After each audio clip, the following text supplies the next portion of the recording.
माळशिरसचे शरद पवार चंद्र पक्षाचे एनसीपीचे आमदार उत्तमराव जानकर आपल्या सोबत आहे। उत्तमरावजी तुमचं स्वागत आहे आणि पहिला दिवस आहे आज। याच पहिल्या दिवशी नेमकं तुमचं मत काय आहे आणि काय मोठी घडामोड घडते तुमच्याकडून? नाही, नक्कीच आनंद आहे।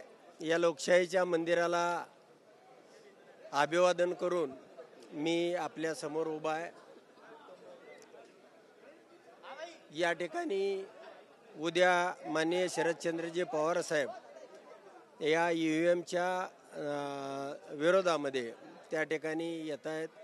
राहुल गांधी लॉंग मार्च काढणार आहेत, पण राहुल गांधींना लॉंग मार्च काढावा लागणार नाही असं परिस्थिती या ठिकाणी तयार झालेली आहे आयोगाकडं। आणि बॅलेट पेपरवरती मतदान हे दोन्ही उमेदवार आम्ही मागणी करणार आहोत, जो पराभूत आहे आणि जो विजयी आहे। आणि 15 दिवसामध्ये या राज्यामध्ये पोटनिवडणूक होईल, ती बॅलेटवरती होईल आणि हे जे संशयाचं धोका आहे हे या राज्यातलं देशातलं संपून जाईल। नक्कीच, म्हणजे एक मोठं विधान तुम्ही करताय। तुम्ही अधिवेशनाचा पहिलाच दिवस आहे आणि त्या दिवशी आता जाऊन राजीनामा देणार, राजीनामाचं पत्र तयार केलं तुम्ही? नाही, निवडणूक आयोगानं बॅलेट पेपरवरती निवडणूक घेण्याचं आम्हाला पत्र दिलं, आम्ही त्या पद्धतीचं पत्र त्यांना देतोय आणि त्याने पत्र दिलं की निवडणुकीची आणि त्या राजीनाम्याची प्रोसेस सुरू होऊन जाईल। नक्कीच, पण हा एवढा मोठा निर्णय तुम्ही का घेतलाय?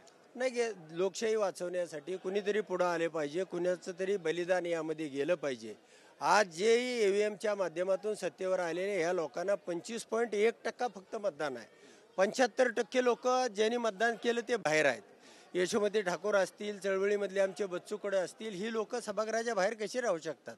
आणि माझ्या मतदारसंघामध्ये 1 लाखापेक्षा जास्त मताचं त्यांनी शिफ्ट केली आणि त्यामुळं याचं दूध का दूध पाणी का पाणी होणं गरजेचं आहे। आणि ही जर मतं शिफ्ट झाली असतील तरी देखील तुमचा विजय तर झालाच ना? नाही, माझा जरी विजय झाला तरी माझ्या तालुक्यामध्ये जनतेमध्ये भयानक आक्रोश आहे, लोक थांबायला तयार नाहीत। एका गावानं तर बॅलेटवरती छापून त्यानं मतदान सुरू केलं होतं आणि त्या ठिकाणी पोलीस फोर्स वापरून, बळाचा वापर करून, CRPFच्या तुकड्या घालून, कर्फ्यू लावून आमच्यावरती गुन्हे दाखल करून, गावकरी 100 लोकांवरती गुन्हे दाखल करून त्या ठिकाणचं मोडून काढलं। बरं, त्याचं ऑथेंटिक काहीच नव्हतं।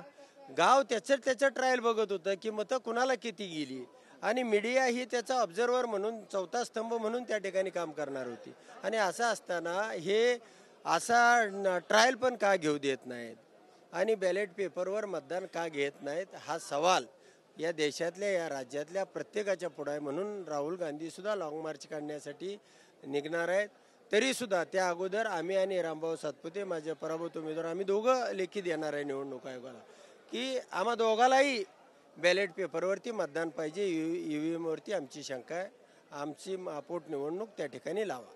नक्कीच, आणि निकाल तुमच्या बाजूने लागेल ज्यावेळी बॅलेटवर ह्या निवडणुका होतील त्यावेळी तुम्हाला जे होईल ते बॅलेटवरती मान्य असेल। मी पराभूत झालो, रामभाऊ निवडून आले तर मंत्री होतील, आमच्या तालुक्याचा एक मंत्री होईल, आनंद आहे। पण पुढची नेमकी वाटचाल कशा पद्धतीची असणार आहे आणि हे सगळं किती गंभीर वाटतं? कारण आपण पाहिलं की त्या ठिकाणी मार्केटवाडीमध्ये सुद्धा निवडणूक घेण्याचा प्रयत्न झाला, पोलिसांनी गुन्हे दाखल केले ग्रामस्थांवर, कसं पाहताय?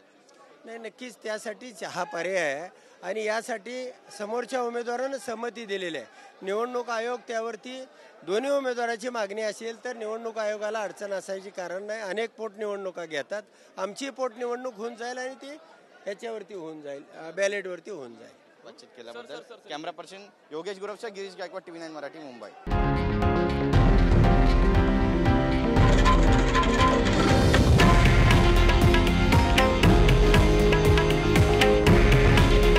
हे आहे देशातील नंबर 1 न्यूज नेटवर्क आणि आपण पाहत आहात TV9 मराठी। काळजी तुमची, हित महाराष्ट्राचं।